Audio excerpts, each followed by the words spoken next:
Sige, go. Hello, sir. Can I be heard? Yep. Okay.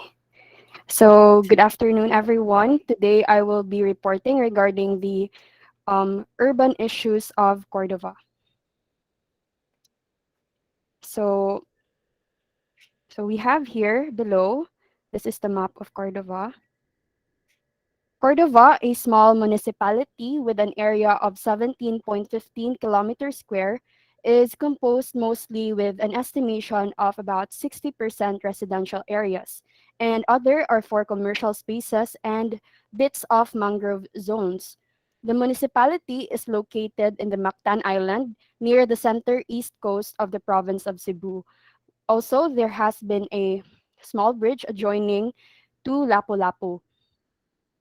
So here on the right side is a presentation of the national, regional, and the municipal data population.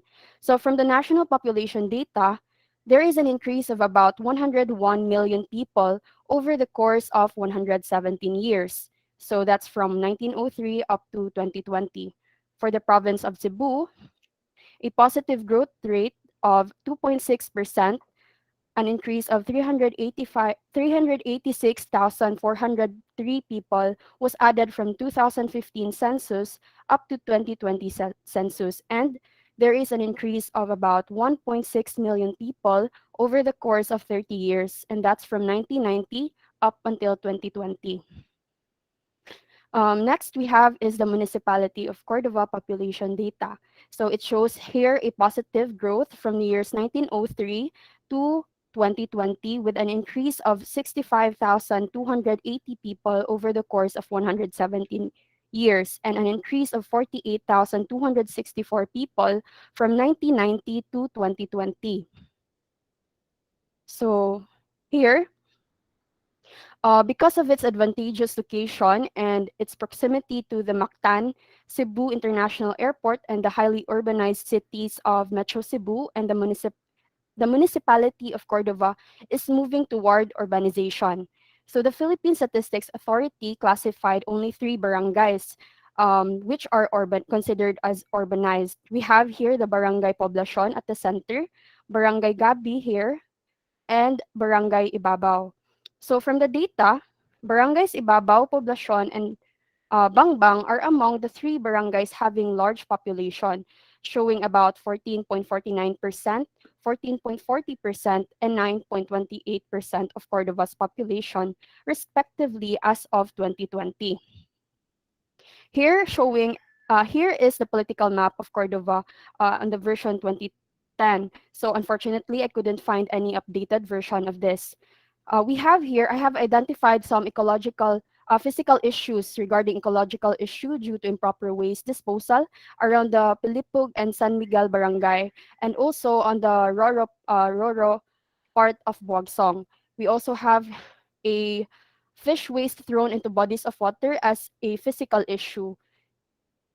And here are just some of the mangrove sites around Cordova. So first is the physical issue regarding the improper waste or the improper solid waste management, which are trashes thrown into bodies of water. So since Cordova is composed mostly of residential areas, people residing nearby bodies of water tend to throw their garbage into the sea due to lack of proper solid waste management. So below here is a picture uh, showing that there has been a lot of garbage thrown into the bodies of water. So the good thing here is that the LGU in Cordova, with the help of group of people who does preservation and marine, is doing cleanup drive to protect the marine life and to further prevent alarming health issues that can be an effect of this problem. Another issue is the throwing of guts into the Pilipog Strait. So since Cordova is surrounded by bodies of water, it becomes an opportunity for Cordovanhons to find source of income through fisheries. So uh, regarding fishery, it is actually the number one job that has been identified as an economic base in Cordova. So there are actually 2 trading centers in the municipality. We have here the public market in Poblacion and the public market here are, between Pilipog and Ibabaw. So uh, the good thing here is that it is the market is right beside a body of water, which is advantageous for those selling fish, those who are selling the fish. So the LGU provided this wet market for those having fishing as their main source of income. The market is just nearby the body of water, and thus it is convenient for fishermen to directly sell their fish. So another physical issue is regarding the lack of power and water source.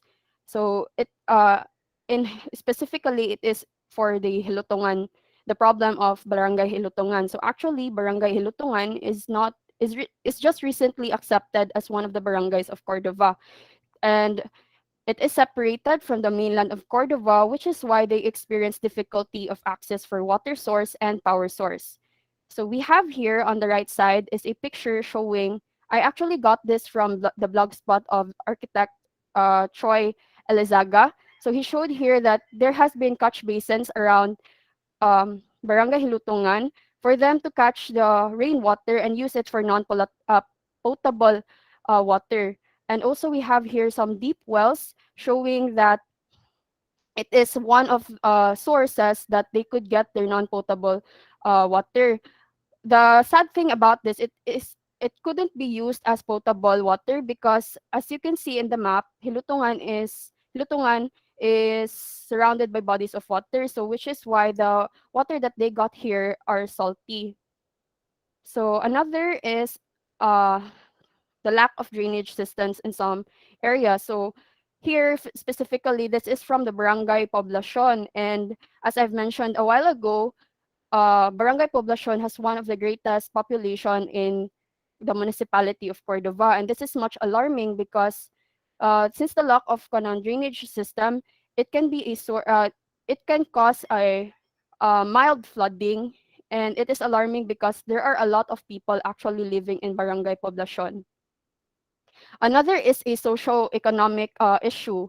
So I have noticed that there are only few job opportunities in around Cordova. So due to the rural living of Cordova, there are not much institutional infrastructures, which results to lesser job opportunities in relation to the population. So here are just some infrastructures that offers job, the Gaisano Grand Bangbang, and we have here the Cordova Cooperative. And here is just a building which has a small pharmacy around this corner.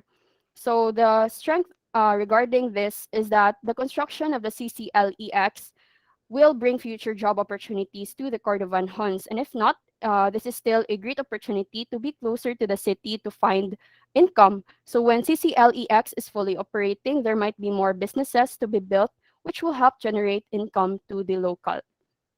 So that's all, sir.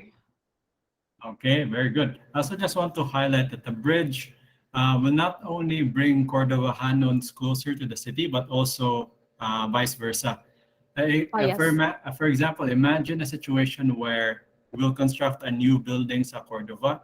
Before we had to use the old bridges, so that's like pila ka kilometers longer versus with the new bridge, much shorter on travel distance. So they don't have to worry about getting the materials on the site.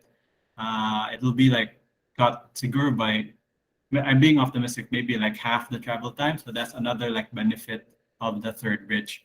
Yes, sir. Okay. So, tanaw ta sa imuhang zoning map. This one, sir. Yeah, that one. Okay. So would you say your area is majority rural or majority urban? I could say it's majority rural, sir. Really? Majority rural? Wait, I but it it's is all not one. like it is in between, sir, because what I've read from the Cordovan Hun page, they said that it is growing towards urbanization. Mm, wait, let me just double check the one. Because on your map, it looks like it's kind of like 60%, just a little bit more. I would Um, be more to the urban, but I'll just check the one. Cordova. Let's check Google Maps very quickly.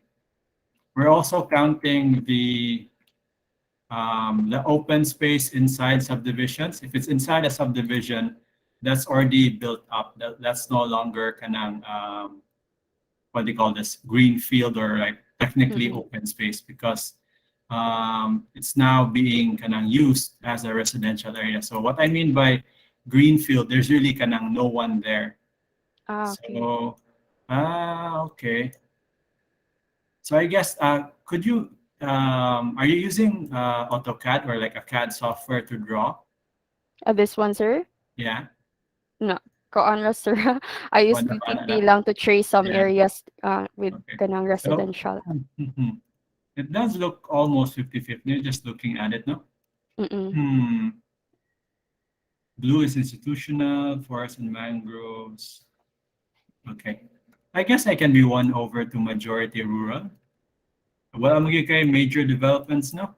Yes, sir. That's There's what no I've like, kind of mentioned po. There are no mm, major union development. mm, there's no large mall or anything. Yeah. Okay. Sige. Sige. So we have here weaknesses, waste management, lack of potable water. So maybe building type for you would be a one, um, like a public MRF, materials recovery facility. What do you think? Um, I think, sir, like for Cordova, there is an existing public college, and they offer like courses such as IT programs, education. So I think that it would be a great opportunity if the LGU LGU in Cordova would consider information technology as uh, conf- information technology buildings as one of kanang how to get their income, so that Cordovanhons, those college students who are studying in the Cordova Public College doesn't have to go around the Ayala or the IT Park Mhm. just to Where's the find. college located? I think it's around here, sir, kaning the blue one. Okay. Okay. I think that's also a good solution. Nice. Very good. So let me try. What's the name of the college? Cordova, I think it's Cordova Public College. Cordova Public College. So you try to find, I see housing in that area. How am I Googling it? See, Cordova Public College. Okay, found it. Oh, okay. This site is very small, you know. Oh yes, sir. It's really small, Maybe they could Rajud. expand it. We can also expand the school or like have a new like office building near the school. Okay, there's a lot of subdivisions in this area. Yes, sir. Okay. Around Barangay Alegria and Gabi. Mm. Ko po yung guys sila main gate. Oh wait, let me just share the screen for the benefit of the class. Thank Okay, you, sir. Rona. So I already filled in parts of your one Excel sheet just to get you started. Okay, sir. So so this is subdivision. What's it called? Ahoya. And then if you look at it, this thing is like huge. So there are at least one siguro. How many homes is this? 1, 2, 3, 4, 5, 6, 7, 8, 9, 10, 15, 16, 17, 18, 19, 20, 22. That's 22. That should be another 22 over there. 40. 1, 2, 3, 40 times 3, 120, and then probably like another 120. It's almost like over 200 homes in this area. There's a smaller one over here. And yeah, expanding the school I think, would be a great idea. As for a new like office building, maybe somewhere here sa one, the more denser areas. Because like this could, where is the mall? It's on the Barangay Bangbang, sir, upper part. That name Murag 7-Eleven, I think. Try looking for Cordova malls. Here. There's a grand mall here. There's also like more open space here. Yes. Okay. So the challenge for Cordova would be identifying one places in the city center as open parks as well, uh, and then managing the need for new developments. I think a good location for an open park would still be somewhere in the city center. So Murag, it could be like this area here, but definitely the things that need to be preserved Because Cordova is a very unique location in Cebu province. Because I think your area has your area is the only place where we have mangroves, Penisula. And these are Yes, sir. very important in preserving the biodiversity of Cebu province. I think they support a lot of fish life, and also they also filter water, I think. I'm not sure. I'm not an expert. But yes, this is a very interesting location. Okay, very good. So next we have, I'll stop presenting. Next we have Sarsaba. Yes, sir. I'll present now, sir. Okay, go ahead. I'll take a look at the Excel sheet. Okay, it's filling up nicely.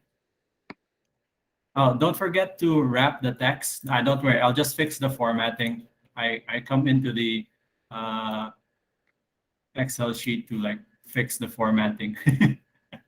Okay, so it's looking very good.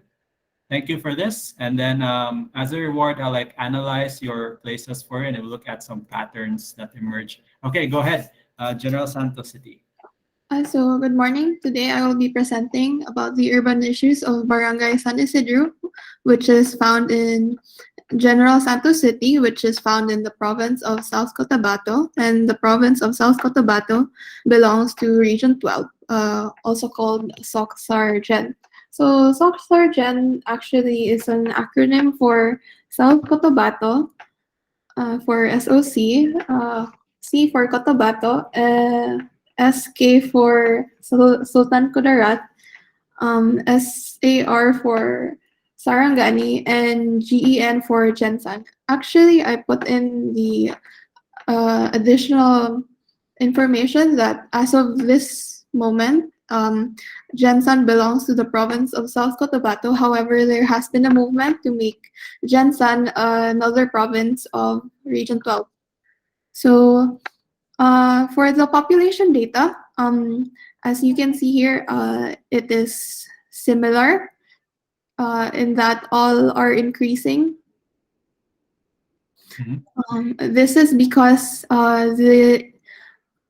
the increase of the barangay of the barangay San Isidro is kind of following the increase of population of Gensan, is because San Isidro is a mostly residential area, so that means that there's a lot of people here. Also, it is one of the few areas of Gensan City which is a developed area, because Gensan City is a mostly urban region. Although it is by like year by year, it is expected that there would be more urban development. So in comparison to the city population data and the regional population data, of course, the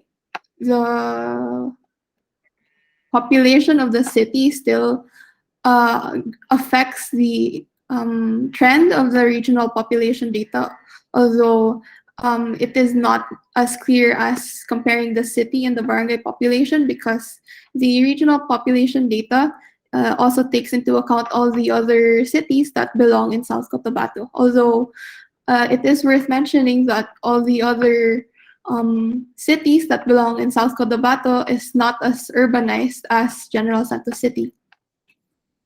And then for the physical issues of Gensan City, is that really the access to utilities is unstable, specifically the access to water and electricity. Because of the constant earthquakes, there is a lot of interruptions to really the way of life, but the cars still run and people can still talk to each other, so there is that. The reason why there is such unstable access to utilities is because there is not much comparatively, there is not much people who pay taxes to be able to to funnel these taxes to the further development of these utilities. And also, even though in comparison, Jansan City, in comparison to other cities in South Cotabato, is a urban area. In comparison to the rest of the Philippines, it's really a rural area. And also, another physical problem is the underdevelopment of its road network. Although the road network that it currently has is, to its credit, a bit more grid-like than the older cities. It does not mean that there are roads in all. There are roads that in all places that are needed, especially for the barangay of San Isidro. Although this is a mostly residential area, in that you can find almost all of the subdivisions here. This does not mean that the subdivisions have been developed as of this presentation. Uh, I would like to point out this area here. This is supposed to be a subdivision, but if you look at it in Google Earth, it's really just plain nothing. Like, it's just land. Nothing has been developed here yet, and it's mostly the same for the rest of the areas, which don't really have a lot of development of roads. And then for socio-economic issues is, of course, the corruption, in that there was a scandal way back when one of the government officials took money from the development of the road network. And another issue is that due to the pandemic, the city has taken economic losses. So the strategy to solve or to mitigate issues is, first of all, to have good, competent governance. All the physical and socio-economic issues could be solved if only they had better management of the taxes that they were given. And another way to solve this architecturally is to further develop commercial and institutional buildings. It is important to develop more economic opportunities in Jensen, so that more people would go into the city, and so it would raise the amount of job opportunities, and so on and so forth. So basically, to urbanize the city. They should also further develop the road networks and to properly manage the public utility vehicles. Actually, in Jansan and in most of Mindanao, jeepneys aren't the public utility vehicles, but the one where you use a motorcycle with a connecting seat to it. Mm. And to also further develop the pedestrian-friendly spaces, because in almost all of the, what you can lightly say, road networks, is that I would not say all, but a lot of the public utility vehicles use the road as their parking space instead of, as a road. And so what happens is that people would have to go this way and that, and so this increases the opportunity for accidents. And people don't also really respect like setbacks, and so people are forced to walk on the road, and so it's not really pedestrian friendly. And in the major roads, it's kind of just because it's such a rural space, and not the traffic is not as heavy as, say, Cebu all the time. People like to speed on the road, and so even though the speed limit is 40 kilometers per hour, if you really measure the true speed of these cars, it's probably like 120 or so and so forth. Because I saw, actually, it's kind of surprising that like Jensen is still as quiet as it is now, because I see a lot of really expensive cars just speeding in the highways, and I'm just kind of like, okay. That's it, sir. Thank you. Okay. Before you go, don't stop presenting yet. I'm sorry. So, okay. So I'm looking at your barangay, San Isidro, and it's really, there's a lot of like open space here. But I want to look at the city zoning map. So for everyone watching, this is really a typical Filipino zoning map, and Do you know when this was last updated? Your city zoning map? I think it was updated 2010, sir. Okay, 2000. And that's decent enough. Okay, so could you zoom in closer to like like the real center with the commercial areas with the It's municipal hall? 5 o'clock. Sorry. Yeah. This one, sir? No, on the big version. Yeah. Here. Okay, yeah, that's enough. Okay, good. So we can see in because this map is very good. I think one of the best zoning maps I've seen in the Philippines, at least based on my research. You can see that the commercial areas, as we observed, like in all our discussions, you can tell where the main roads are, and that's where the commercial areas are following the road. So these are like heavily populated, and a lot of people pass through here. That's why the commercial areas locate there. Then you see public buildings like the municipal hall in blue. And then are you familiar with these like other blue institutional buildings around this area? That's not the city hall. Uh, this, oh, this here, sir, is the city hall, while these around here are schools. Like this, Oh yeah, those literally, are. this is the only city hall that is provided for the whole thing. Although in Mm, fairness, it's a majority. The majority of Johnson City is underdeveloped or undeveloped, but there's still mm, people living here for some reason. mm. No, that's okay. It's not a bad thing to have open space or green fields. In fact, uh, back in city, they would always tell us that there should be a balance between green fields, meaning undeveloped space, and what they call brown fields, the developed space. So the challenge is like how much should we balance? And then definitely you don't build up everything because then you would just have like a lot of pollution, waste management, etc.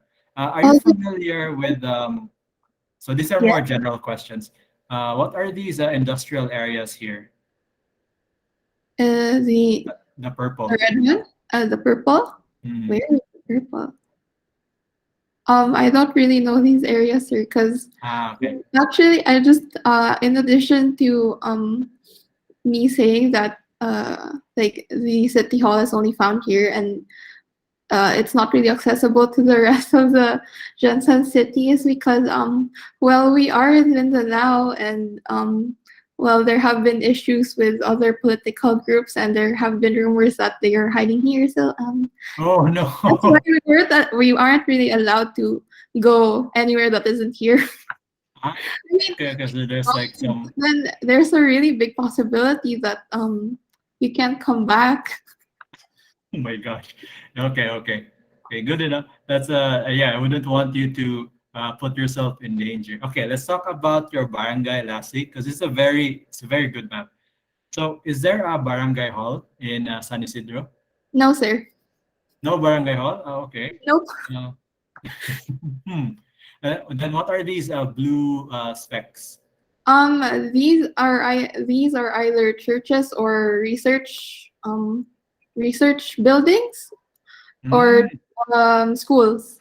Our schools, yeah, academic buildings. Oh, And this the from research what you've building. observed, what are these like commercial areas? Are these like 2-story, 3-story, or something? Oh no, sir. It's just yeah the side shops. Hmm. Oh, the The really small sari-sari stores yes, that one, sir. attached to like houses. Yep.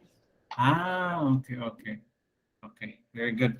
So I think you already mentioned before. So the lack of water and lack of electricity, is that also being experienced by Barangay San Isidro? Yes, sir. Okay. See. Actually, I missed class yesterday because I had no electricity. Yeah, that was fun. It's okay. I'll still upload the recordings. Anyway, so I think for your Barangay Isidro, I'll just answer it because I already asked so many questions. I think for your area, there should be some kind of public multi-purpose hall that will act as like a pseudo barangay hall for people to come together and like voice concerns or whatever. Oh, Because in Barangay Isidro, sir. yeah, specifically Barangay San Isidro. Uh, I doubt that it's there now but Mhm. I am sure that it will be there in the future because No, I'm saying that a proposal to help your barangay would be a multi-purpose hall. Because yes, that was the question I was asking everyone last meeting. What kind of building do you think your barangay or city will benefit and will help your city, your barangay or city? So that's my answer, like multi-purpose hall. Um, because I think yeah, the area sounds a lot of like social issues and even like yeah the thing about crossing over to the other side. So one way I think Western countries have solved this is really to have people communicate with each other, which is really difficult in the Philippines because our like our handling of COVID-19 and then all of our mistrust with the government. So I think it's a lot easier to start with our local communities and then like the private sector and hopefully improve the public sector as like the private sector becomes more and more sort of engaged with what's going on and more interested or more invested in like promoting the good for all, so to speak. Okay, thank you so much, thank you, sir. uh, I will Joel. I'll now. send. You can look forward to the recording of last meeting. I'll put it up into our Facebook group. Okay, next we Thank you, have. sir. Okay, where's my list? Sumayaw, and I think there's a question in the chat box. I'll just check it out in a few seconds. Just write down the name over here. Okay, where was that question? Good day, sir. About the Excel, if our barangay doesn't have data for the set area, are you going to use the city site area or city? Okay, your barangay has no site area. Um, I think just leave it blank. I have some resources online that will help me give you the data if you don't know the area of your barangay. Okay, because like as much as possible, I want you to focus on the area that you're familiar with. So if you're more familiar with your barangay than your city, just put in the barangay. And if you don't know the area in square kilometers, I can Google it for you. Like I have some, oh, I have also some files here, like QGIS files. Okay, so the Excel sheet is looking very nice. Wrap. It's gonna wrap these. Okay. Format, text wrap. Okay. Next. Okay. Sumuto siya. Yes. Okay, I see Hannah is sharing her screen. You can start whenever you're ready. Good afternoon, sir, and everybody. So, my presentation today is about Barangay Pulangbato, which is in Cebu City. Okay. Okay, so that is the Region 7 map. Um, this is Pulangbato in the context of Cebu City here. And Barangay Pulangbato makes up 0.83% of the total population of Cebu City. So this is my mapping of the Barangay Pulangbato. So yellow represents the residential, commercial is the red, institutional is blue. So ang kaning quarry areas is for the physical issues and also the green one, which is the unused lands. So for the physicality of my barangay, it's more on trees, more on like mountainous areas gani nga wala pa ma-occupy. Then some of them are private property of big companies na they didn't touch yet. So these commercial areas right here is kuan na flat na sila nga land. It's like ang kaning mga commercial diri kay like a small stores, so small clothing stores, and then food, then clothing also. Then these streets here, Karideri, like there are narrow streets pa to access the residential areas. So residential areas are hidden diri dapit, like these areas right here. Then ang barangay hall is right in the center so that residents can come together. Yeah. Then also, the church is just beside in this area. Like, so it's oriented to be in the center so that people can access it um, directly in the center.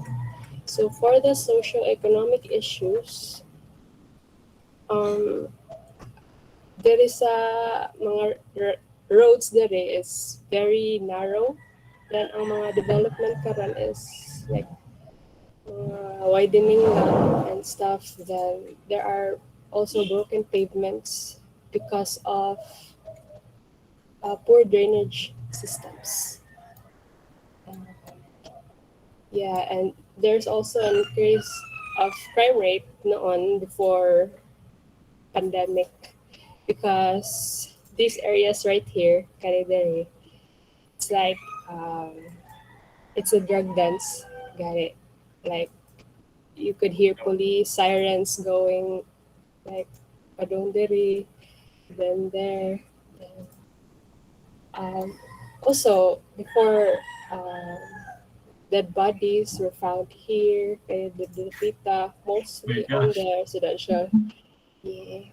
So it's, I don't want you to think, like, wow, it's so scary. It is Mhm. scary, it is scary. But, yun na. Today, happy na lang gani kay, dili happy. Oh, it's Lord. Still happy. No. Kampante gani kay, Mm. due to the curfew, so authorities are roving everywhere. Kaya if you don't follow it, then makuan ka, punishable by law siya. Then lisod pag it's hard to execute your crimes today in the pandemic. It scares you off. Mm. Then for the quarry areas, so balik ko sa physical issues. These are the quarry areas.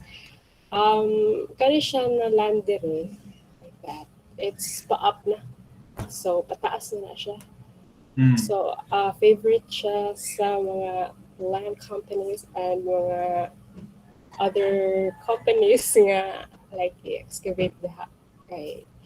It has a rich deposit of limestone, and stuff. Then Liripod, it's also a quarried area. But back to the social issues. So dili man tanan tao dire is delikado. They're good people. But you just have to be careful at night when you're walking. It's risky. So better nga nakay kauban and stuff. Then these commercial dere kani mani mga favorite sa mga bikers kay na cafe. Then kani dere like renderia and stuff. So naglaray na sila. Then sari-sari store. But it's a rural area na abot mo to. Very dusty and very full of trees. So I have a video how it's like. Sige. Ako i-answer. It's very interesting that you pointed out the quarry areas. I didn't know they were there. I thought there were kanang new subdivisions where it's really just companies like digging for whatever they're digging for in here. Yes, sir.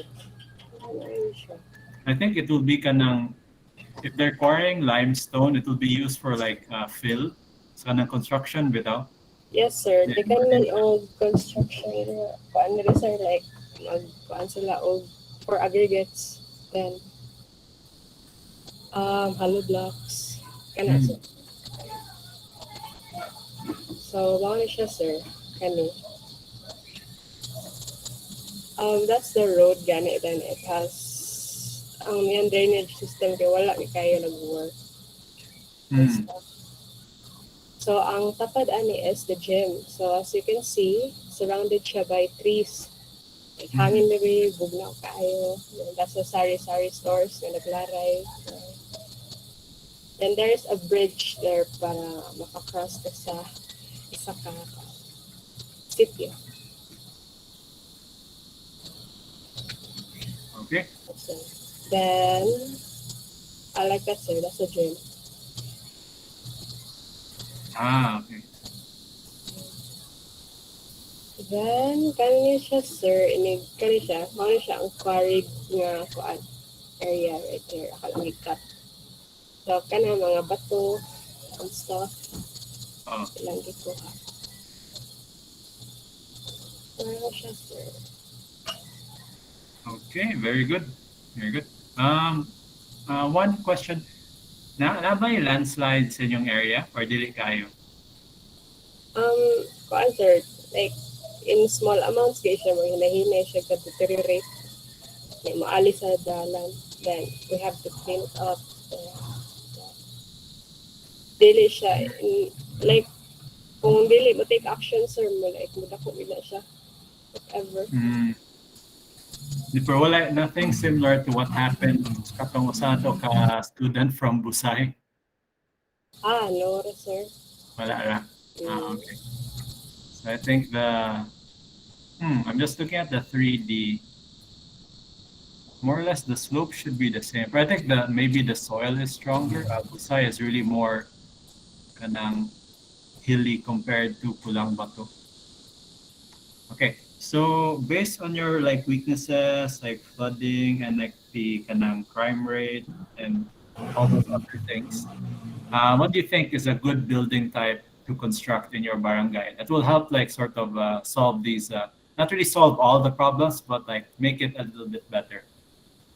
Sir, more barangay outposts like that and like active duty officers kay like nana issues sa tulfo, sir, like nag-sleep lang ang mga barangay officials and stuff.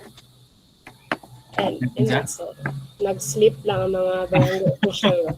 Like, natulgan lang, sir. So, yeah, it's really sad, sir. Namatay ang patients. Hinuwat sa ambulance. Hinuwat sa ilang action. So, I think it's good if na barangay outposts, then active gadi ang mga gipang-hire person to, like, make it a safer place. Kay, dagan po di ang mga bata po, sir.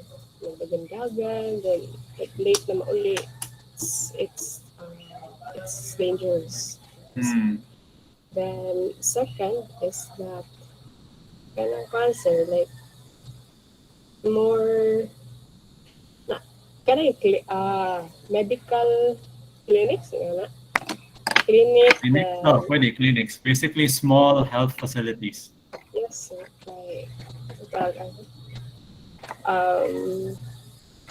Like dagan yung like dali ra gyud madagan, sir, ma-injure ang tao. Like dagan yung magbike diri, sir. So kanang motorized bike or kanang regular bike? Both, sir. More on motor diri than bike. If you see a car, then that's either a big car, kanang dump trucks or like that. Okay, thank you, Hannah. So Yes, interesting, barangay outpost or like some kind of public building to like help with the security and health sa area. Yes, Okay, very good. thank you, sir. So next up is Lizer. But before Lizer presents, I just want to show the gamit kaning 3D sa Google Maps. You can clearly see where's Busay. So this is Busay area in 3D. So you can see the different like high points and a lot of like hilly, basically kanang it's high and then goes low rapidly. So this area, as we heard from one of our students, is very prone to landslide. And then just moving over to Pulangbato, it's a lot more flat. If you look at it, it's a 3D if I'm moving around. So Kanisha, it's more on a valley. If I really do this, you can really see that Pulangbato is more or less a valley compared to Busay. Or where did Busay go? Busay. Busay is just like on the ridge, basically on the top of the hill. That's basically what they call the ridge. Basically, the ridge of the roof bitaw. The barangay is built on the ridge, so that's why landslide is very dangerous in this area. You can see all the slopes and the buildings on top of the slopes. Anyway, just like wanted to share that. Go ahead, Lizer, whenever you're ready. Can you hear me, sir? Yep, Okay. Lizer H. Let's see, sir. Can you see the screen, sir? Yep, it's Lamac Consolacion. Yes. So Lamac Consolacion Cebu is about 37.03 kilometers squared. And as for the whole city or the Consolacion is about 147.20 kilometers squared. So for the population data, as you can see here from uh 1990s, the population of Lamac grew from 1,605 to 11,221 in 2020. So there's an increase of 9,616 people over the course of 30 years. So as for the whole city of Consolacion, there's like a population grew from 5,511 from 1990s to 148,012 in 2020, and an increase of population of 142,501. So as you can see, it is a high rate of population, high growth rate of population, maybe possibly from far north migrating to um Consolacion because it is a developing city, like more na siya sa close to the threshold of becoming an majority urban server.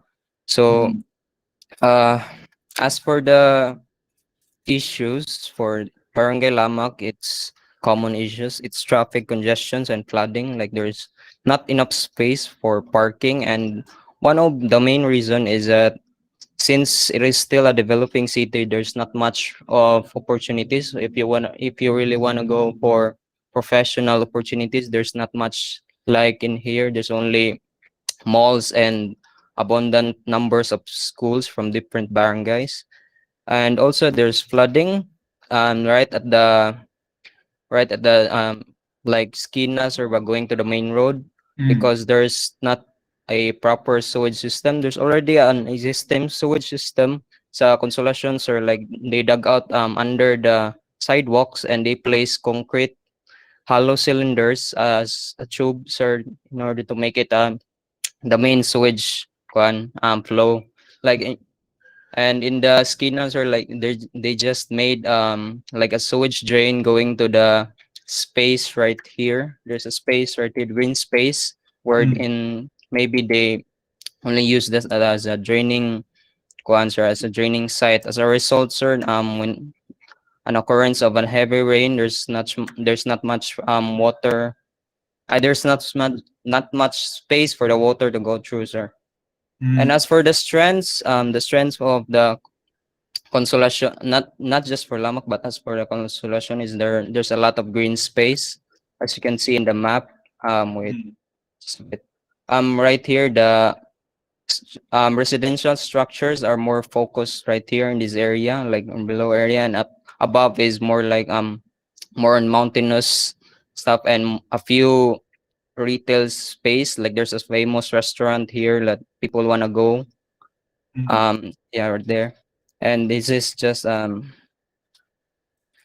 here's the zoning map for the Barangay Lamac. It is mostly residential and only a few industrial stuffs. And and for the strategies that I'd like to mitigate for the issues, sir, is like more industrial buildings. As what I've said before, that the population of Consolacion and Lamac in general is slowly growing as years go by, sir. So I'd like to propose more industrial for people to answer, like for opportunities for para dili na ang mga tao ba, like not most of the time mga tao kay mo transition from Consolacion to Cebu City, and thus creating traffic, sir, because there's only a two-way road for the cars to transition, and sometimes it's not properly sized, sir. Like it's very informal sized something. And For the second strategies that I'd like to impose is for the sewage system improvements. I'd want them to answer like connect the sewage system properly. Like there's already an existing sewage system, but they're not using it properly. And finally, for the road widening, like one road is bigger than the other. I'd like them to really put time and effort for the road widening for the people to transition properly, sir. I think that's all, Mhm. sir.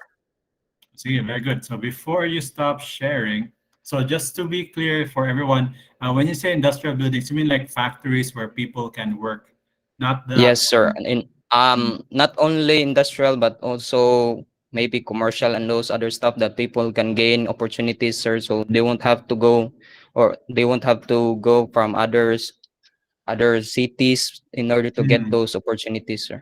Mhm. The next question is, are there like any schools?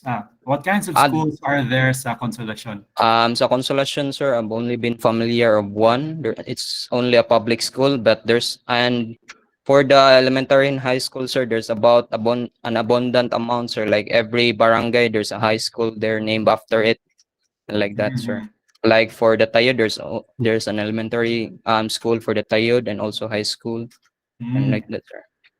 As Okay. for mm, So, so I think sort of I'm to like get what you want the industrial buildings, Juan, the factories. We need to find out what are the kaning schools in that area teaching, and then like what's the performance of the students? What are they kanang good at?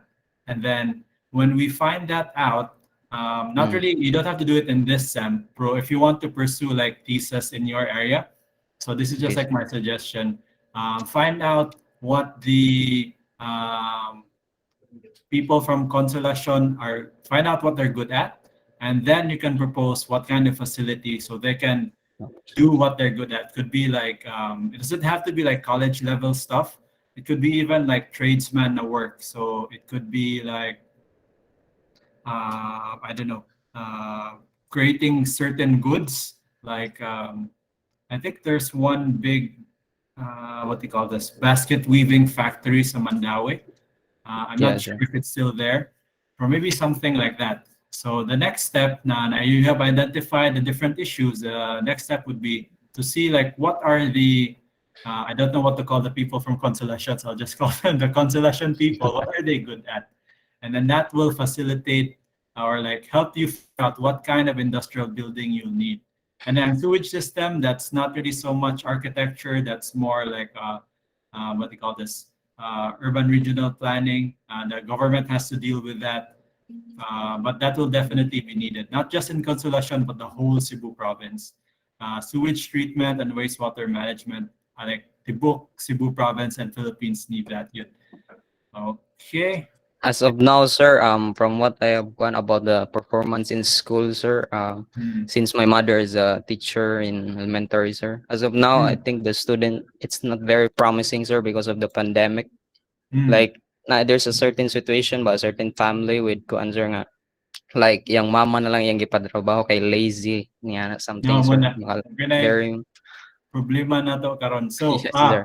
this brings us a very interesting point. This brings us to design. So, Yes, sir. we're designing a senior high school, pero I think it's part of the brief na we're designing na done na ang pandemic, so post-pandemic na. But what if you design your senior high school to be kanang ready in case there's another pandemic? So what will your classroom look like, or what will your school building look like? Definitely, you'll have facilities for like more what they call this Wi-Fi connection. Um, and then what will happen if like nobody will be going to school? What will be the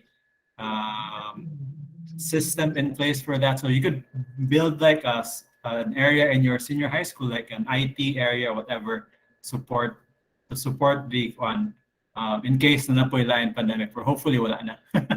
Yes, sir. Thank you, Okay, sir. those are very interesting points raised by Lizer. Thank you, Lizer. Next, we'll Thank you, have sir. where's my list? For me na move ang tab. The Barangay Guadalupe group. Hi, good afternoon, sir. I'll be sharing the screen for the group, sir. Sige, okay.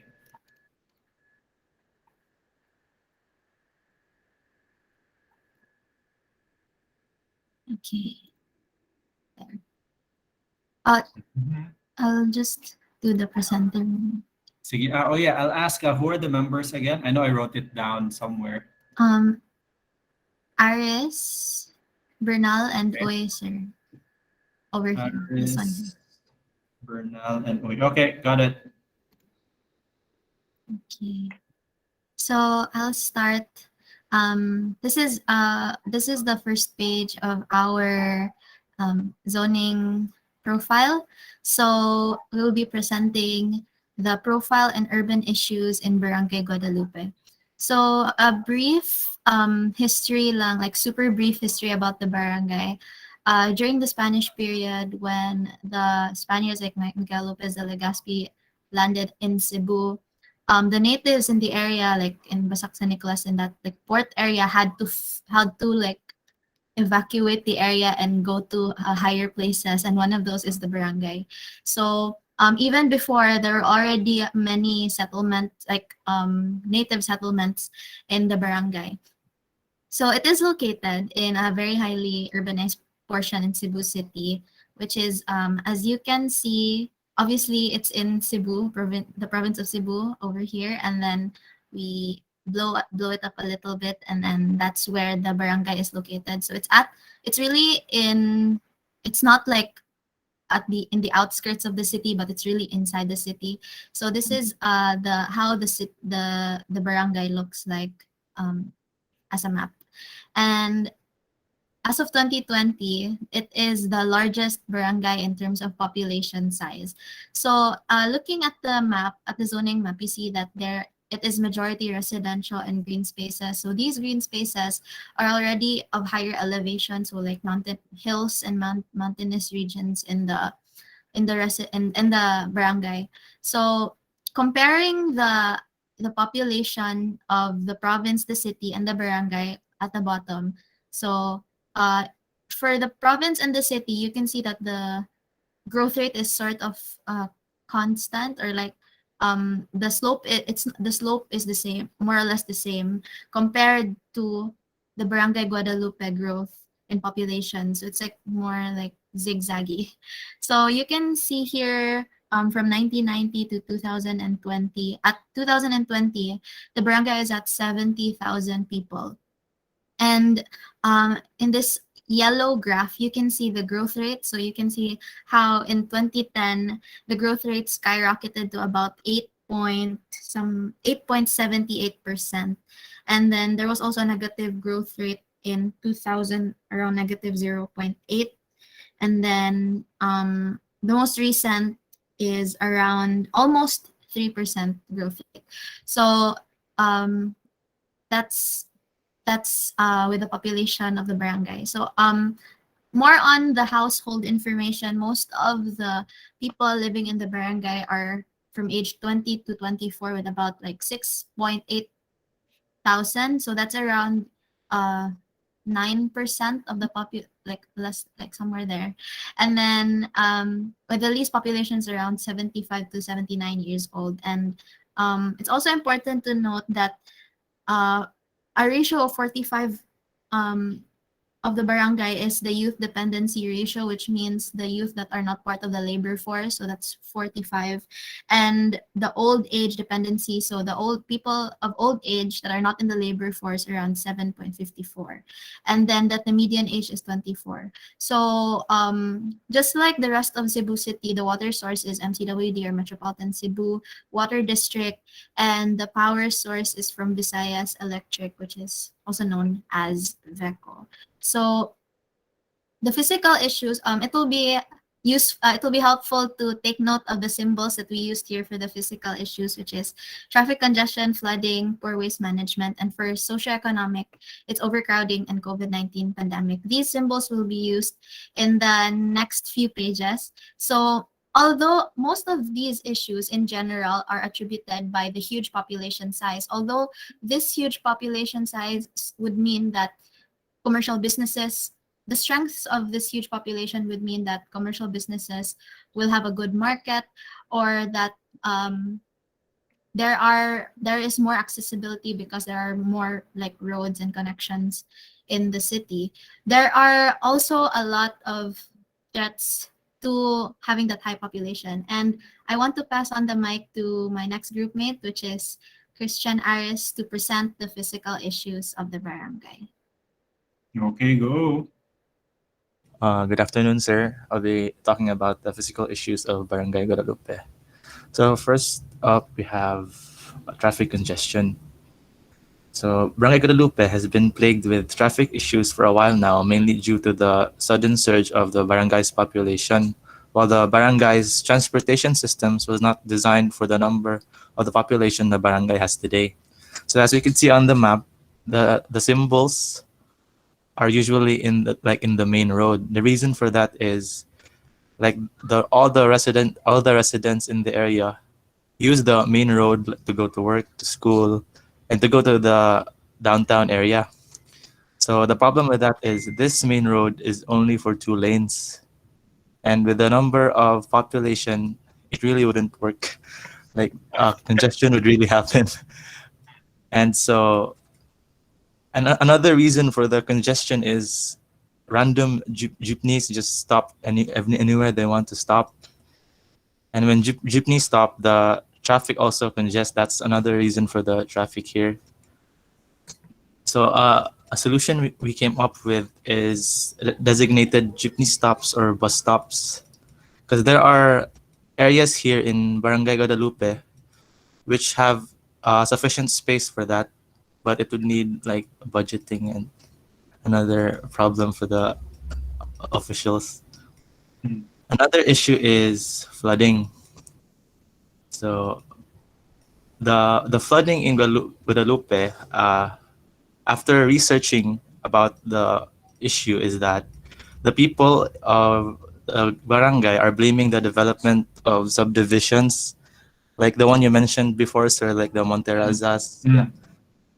And it's because mountains or steep hills can increase in areas flood risk. And the solution we came up with that is natural flood management. So like planting trees and stuff.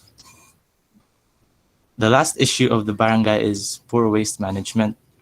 So due to the population, the barangay could not cope up with the trash they have to collect every day.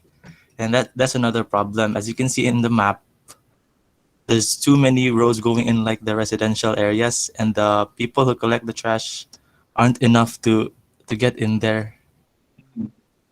So a solution we came up with for this is develop an integrated waste management plan to reduce emissions from waste.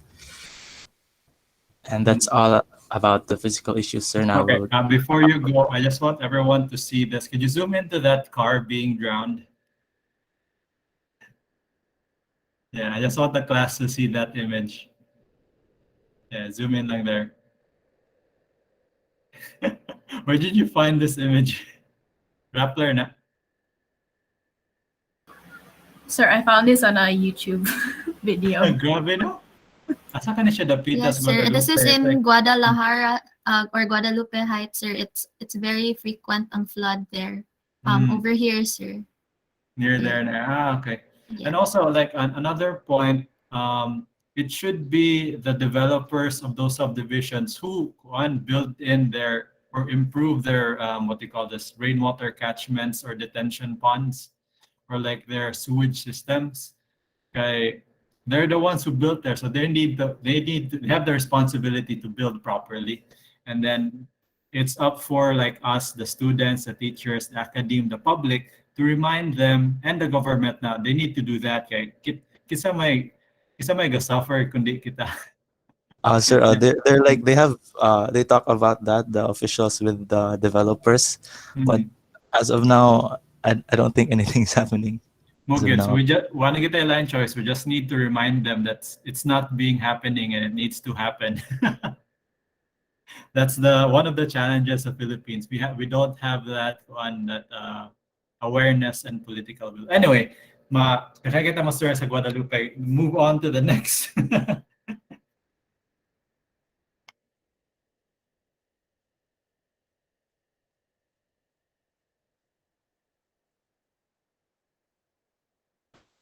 Good afternoon, sir. I'll be discussing the socio-economic issues. So for the first one, we have an overcrowding issue. So as mentioned above, the barangay struggles with the population increase and density along the main transport roads in the barangay. So this is V Rama Road. And then it not only does it impact the population on wheels, but also the urban population on foot as well. Wait, excuse me for a minute, sir. Sige.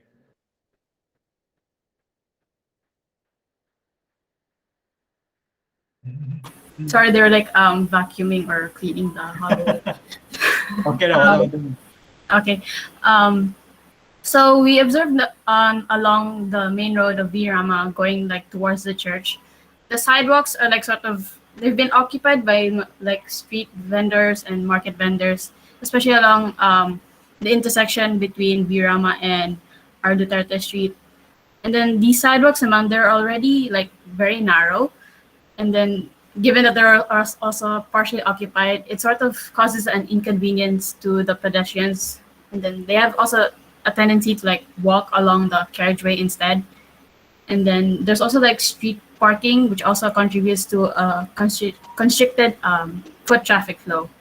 And then another situation where overcrowding is very much present is there's this the public spaces naman. There's overcrowding in the density of public spaces due to like minimal space allocation, such as the cramped public area, which you can see along the intersection, and then also a commercial space, and then the barangay hall as well.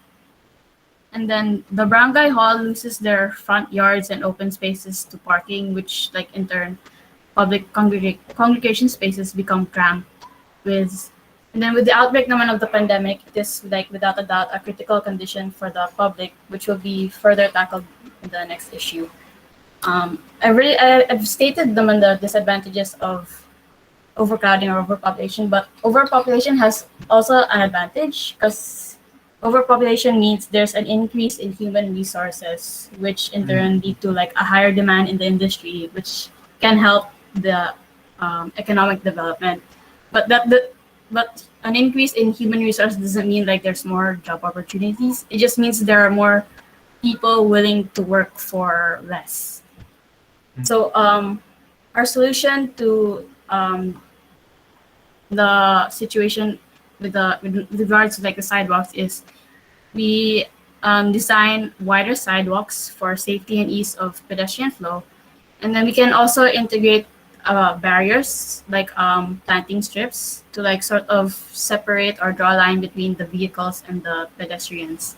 And then for the overcrowding in the public spaces like the markets, we can expand these public spaces to accommodate and anticipate the population growth, which will benefit the people on foot, on the road, and making like a living in these spaces too in the long run.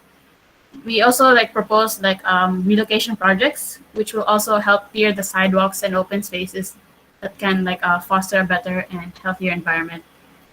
And we also think that allocating adequate parking slots and encouraging also these private establishments to do the same will preserve the open spaces for public congregation. Now for the second issue of the socioeconomic is the COVID-19 pandemic. So obviously because of the high Guadalupe being one of the highest population among the 80 barangays in Cebu City, it's expected naman the barangay to have like a high number of COVID-19 cases. And I've read multiple like news outlets and COVID-19 updates, and they've always like stated that Guadalupe has the most number of active cases. And then I found a Facebook page that was made by Guadalupe's response team, and then they post naman ang mga COVID-19 updates, and they also show the location. And what I've gathered from these locations was that they were mostly found along R. Duterte Street and Birama. And they were also mostly found in subdivision developments, as you can see in like the map on the left, these masks. That's where most of where the cases were found. And then what the barangay did naman was place mga lockdowns, and I think that helped naman. Because we can see that there's a decrease or decline in the cases. But with the holidays coming in, I think these cases would rise up a bit because the people would congregate, gather, and obviously this would spread. So our solution for this is like a future solution. I don't think we can do it right now, or we can like little by little. But if the spaces can be like purposely designed, they can assist in the prevention and containment of these infectious diseases, including COVID-19. So the future of design looks at more open or more adaptable building plans and designs. And in the case of housing naman, like resident housing, we can apply this new design known as human-centered designs. And these could be like the future of residential developments due to the amount of time people spend indoors and in these areas. So in conclusion, majority of the issues discussed are effects of the rise in population in the barangay. Despite the massive land area of the barangay, most of the population settle along the main roads, and this would imply that accessibility and connection to the community are valuable not only to the people residing in the barangay, but also the investors, businessmen, and other groups of people who come to the barangay for various reasons. All that being said, it is but fitting to continue to nurture and develop this community we have established in our own barangay by examining local issues and threats to the population and getting the community involved and aware. We can make architecture as a tool to combat these problems in order to inclusively accommodate the current and future population in the barangay without the need to compromise other entities and the natural environment. And one of the building types we think need to be placed are a senior high school building, maybe like a public senior high school building, and then more function spaces for like gatherings, a recycling facility to address the waste management issue, and then a supermarket and grocery store because our grocery stores seem to have disappeared. Fuda got bankrupt, so that's like gone. We had a Fuda. Oh, wow. Yeah, we had Fuda like beside the barangay hall, and then we had a Rustan's market naman in Banawa, but that also disappeared. So like I think if we provide those, like people don't have to travel that far naman. So yeah, that's awesome. Okay. Alternatively, very good. So new senior high school, new public spaces or municipal hall, waste management facility, and like a new kanang sort of commercial building. One of the things that I can sort of like talk about is that during the pandemic, the big companies took a big hit, like because not like Motofuda, Ayala, the Gaisano, because they need a lot of buyers per day to survive. Pero surprisingly, or not so surprisingly, the small businesses, the small business owners, a lot of them sprung up during COVID-19. Especially in my area, like one of our sort of neighbors started selling kanang, I don't know where they get the meat, but they started selling meat to our neighborhood. So now, whenever I need kanang lean pork, basically our meats for the week, order lang ko sila ha. So maybe that could be another solution. Instead of one big commercial building, we could like, this is more barangay scale, put policy in place to encourage these small businesses so they can really work from home now. So you can just order food from your neighbor instead of going to the mall, or like order like a meat products, a fish or whatever. But maybe the soap and stuff, you'll need like a medium-ish mall for that. But the other stuff, you can like have your neighbor like sell it to you. So that could be one sort of solution that will not necessarily need an architectural solution. And also another thing here, you mentioned something about that accessibility is important. It is very important. This is just for everyone that wherever you are, whether it be Philippines, Australia, Europe, the road network sort of is a prerequisite to any kind of like city. So the first thing that the Spanish did when they came to the Philippines, like first city was Cebu, was establish the grid pattern development, the streets, the public space, and like the building, basically the building blocks of what the city is. So without any access, like streets, it could be very good streets with sidewalks or very bad streets, just like a dirt road. That will go and create sort of this like environment where a new building, a new family can be built, new or like from very big subdivisions to like very ad hoc like squatter areas. So accessibility is very important or like necessary for any kind of development. Okay, very good. So we took a bit of time on that because Guadalupe is just so big, and I wanted to like discuss this with the class. Okay, so next group will be kisa to sila, City of Bogo group. Bogo City. And then since it's already like a very good report, we might need to tweak it a bit. Everyone's report is very good. I would like encourage you guys to get in touch with your local barangay and just like send them, just like, good afternoon. I don't know who do we address it to, barangay captain. We did a study on our barangay or local area. Please let us know what you think. Is this correct, or would you would this be useful for you, or ano bitaw?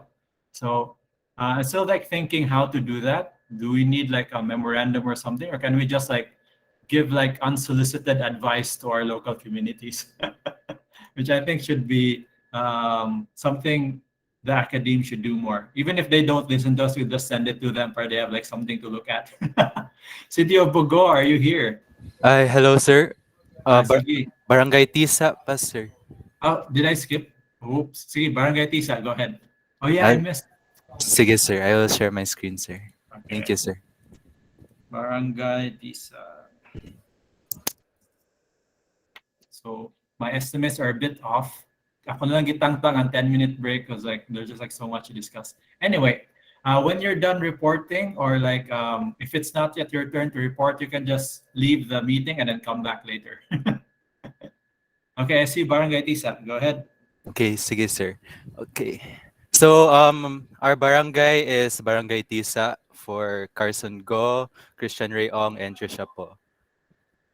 So a little background about Barangay Tisa. After hearing Barangay Guadalupe earlier, and knowing that Barangay Tisa and Barangay Guadalupe are adjacent to each other, I noticed, sir, that the issues that we have in Barangay Tisa is exactly the same as the ones in Barangay Guadalupe. That makes sense. And about Barangay Tisa, you can see the residential spaces here in yellow, the green spaces, the commercial spaces along the main road. Most of the commercial spaces are along the main road, and the residentials are the mga sudlunun parts of Barangay Tisa. And there's little to none, very, very little lang yun nga institutional spaces. So those are the elementary schools, the barangay halls, and such. So the population growth of Barangay Tisa, so starting from 1990, there were 20,000 people in Barangay Tisa. And then growing through the years, in 2000, it grew to 30K. And then in 2010, it grew to 35,000. In 2015, 37,000. And the most recent, in 2020, it reached 47,000. And taking this into consideration, 47,000 within a 2,000 square kilometer area, that's a very dense population density. So for the first physical issue, we have draining and flooding. I would like to call on Christian Rayong to report this part. Thank you. Sige. Good afternoon, sir. Good afternoon, classmates. So we'll be talking about one of the physical issues in Barangay Tisa, which is the drainage and the flooding issue. So flooding is one of the issues experienced in this barangay in such a long time and has continuously been a problem up to this day. Flooding in Barangay Tisa usually reaches up to 6 to 8 feet high, Oh. especially for very heavy rainfalls and kanang mga typhoons na murag ma-reach nag-signal number 3 or 4 like before sa mga typhoons. And then these are also due to having an improper drainage system in the barangay. In addition, most of these drainages in the barangay are clogged and left unclean, especially during the aftermath of a flood, which caters to much more pressing problems when another typhoon or heavy rainfall arrives. So one way of mitigating this issue is to improve the drainage system. So by having additional canals and manholes shall be provided in order to have enough drainage when strong rainfall arrives. This also means upgrading the stormwater system at the main road in the barangay. Another is having a regular checkup on the drainage system, such that some drainage systems are clogged and prevents floodwater or rainwater to flow through. Checking up and cleaning of the drainage system is a must so that there will be a smooth flow of rainwater. Next, please. Trisha. Okay, so another physical issue in our barangay is waste management. So it is an issue for numerous municipalities, including Barangay Tisa, not only because it is considered an urbanized and highly residential area, but underlying factors as well to be considered, including the increasing population over the years and the continuous development of infrastructures and small establishments that result to mass production of waste. So despite the efforts and initiatives of our barangay's captain through campaigning on the policy for proper garbage segregation, there are still defiant residents. So proper waste segregation is not being practiced by most of the residents, which is considered as one of the major contributing factors to the drainage and flooding issues present in our barangay, which is discussed earlier by Christian on the previous slide. So despite encouraging cases where households are segregating their trashes, there is still failure on the collector's part on gathering the area's garbage. So this is due to the additional issues of unutilized garbage trucks because most of the trucks are damaged and or is in need of repairment. So possible strategies to help mitigate this issue. Number one is the provision of serviceable and functioning garbage trucks. This is to avoid delays in garbage collection and prevent garbage from piling up by the streets because this creates an obstruction for the passing vehicles and pedestrians. And as what we can see in the pictures attached on the right side of the page, there are unutilized garbage trucks and mismanaged waste from the residents piling up by the streets. So this is the effect of the delays in garbage collection in our barangay. And then the second strategy is to establish and maintain a centralized MRF or a materials recovery facility. So this is to provide a depot area for recyclable materials, namely plastic, metal, and tin that is collected by the barangay's MSE. So in this way, we can maximize community recycling efforts even in areas that see low participation in recycling programs. And also, MRFs help minimize the amount of waste that is being sent to our local landfills. And then lastly, is to establish no segregation, no collection policy. So this taps waste collectors to conduct door-to-door segregated collection from every household and also encourage residents to compost their biodegradable waste. So the unsegregated garbage would not be collected and those who are disposing mixed waste shall be penalized. So this is also a way to like impose discipline among the residents in our barangay with like our waste disposal. Next slide. Okay, so the next issue in the barangay is traffic congestion. So the map shows the peak hours usually happening in 8 a.m. and 4 p.m. before the pandemic. This is usually like where people go to their work, mga students go to schools, travel from their homes to schools and etc. And then also kanang sa 4 p.m. sad kay where they will go from school to their homes or sa kuan sad where where workers also like end their kanang work and then come home. The causes of this traffic are due to the increased number of population, which is shown in the first slide na nag-increase ang population sa Tisa. And the public and private vehicle parkings on the side of the road as shown in pictures 1 and 2. So to solve these issues, the barangay must provide a clear road boundary, sidewalks, and parking spaces in commercial areas. As observed in the pictures 1 and 2, the legal parking is very transparent, and this must be taken action to prevent additional issues to the traffic flow. The next strategy is to provide public or semi-private transportation stops. So we observed that in the barangay, there is no jeepney stop signs, which put the people like in the area at risk. By providing a transportation stop, it can help on the traffic flow on the road, and it can help people on the area easily recognize where they should stand by and wait for the specified transportations. These stops are preferably placed on the main road as to prevent accidents. The last strategy to mitigate the traffic congestion is on having proper placements of legal parking areas. This is to prevent the blocking of the driveway areas and to reduce accidents as well. Next. So the last issue in Barangay Tisa is the population density and the COVID-19 cases in Barangay Tisa. So comparing the population density of Barangay Tisa to other barangays, we can see that in Barangay Tisa, there are 19,443 people per square kilometer. Compared to Guadalupe with only 9,510, Talamban with 7,210, Banilad with 2,683, and Barangay San Antonio, which is the nearest to Barangay Tisa, with 16,051 people per square kilometer.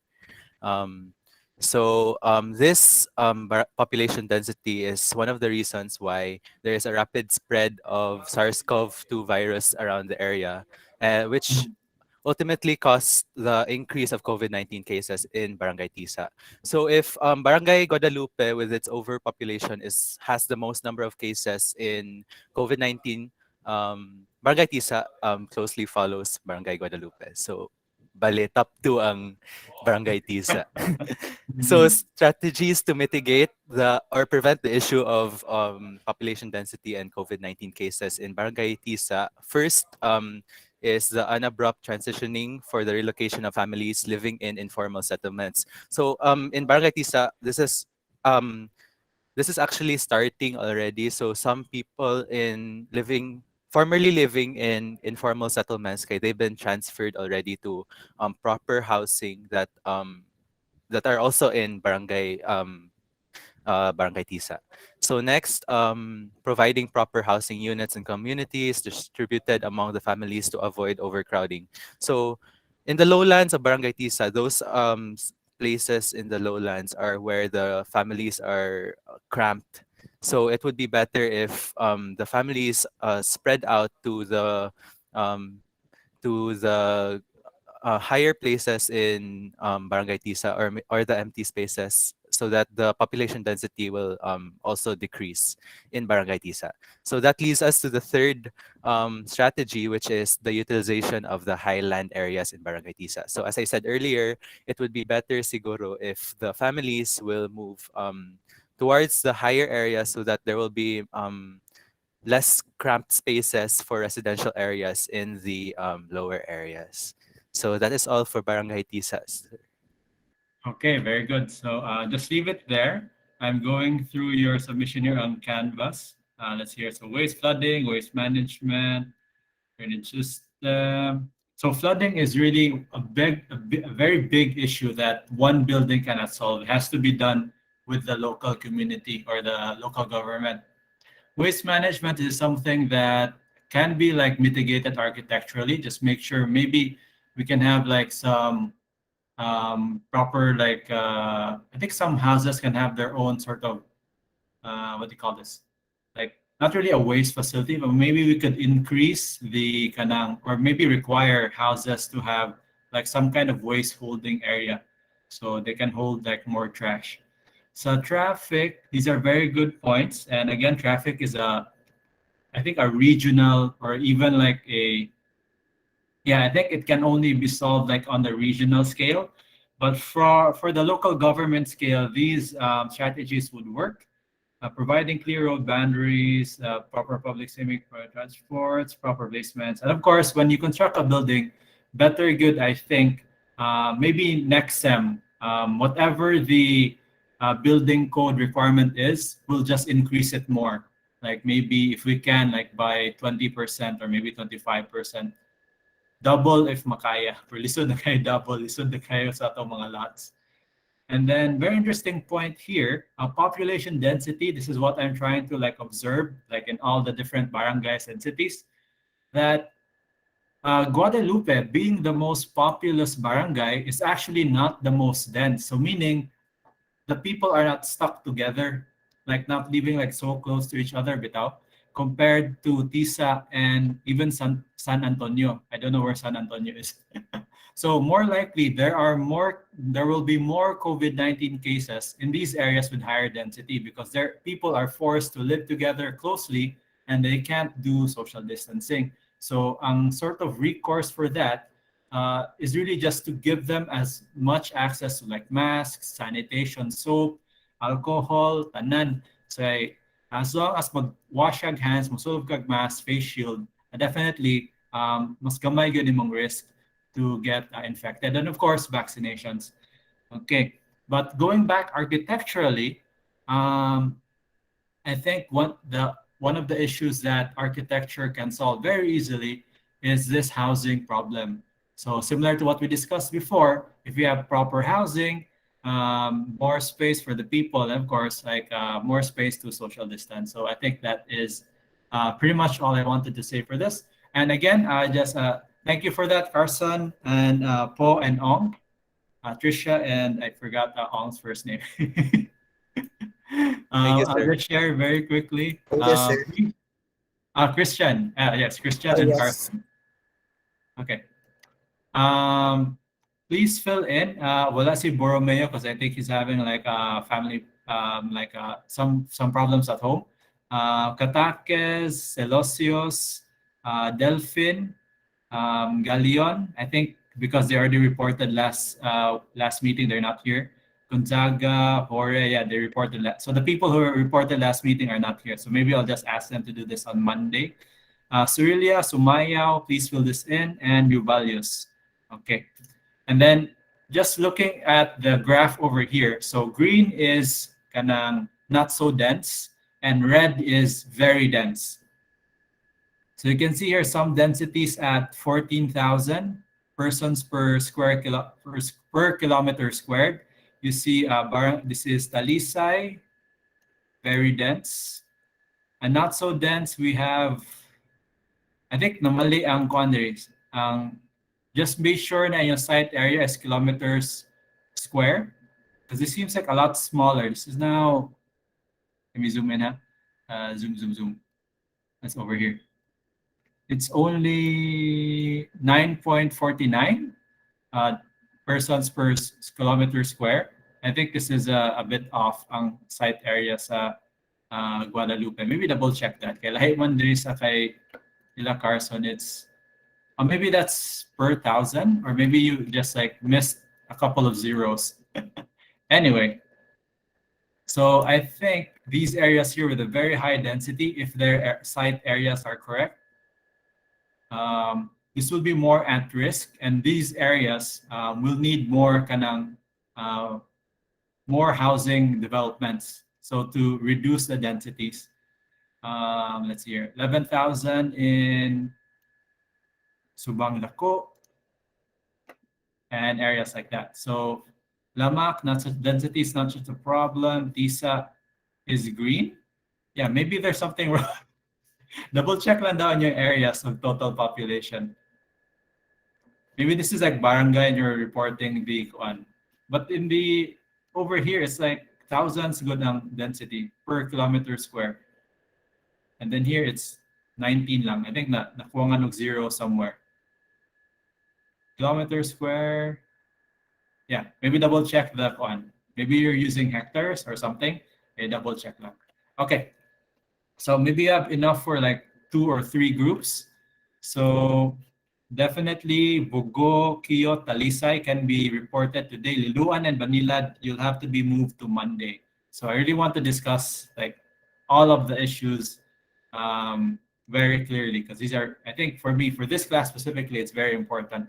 Because then once we know the problems and sort of the approaches to solve it, then the lectures on how to apply urban planning principles, what are the basics of like how city grows, how urban areas develop, it will be more meaningful to you guys. Okay, so Bugo City, are you ready?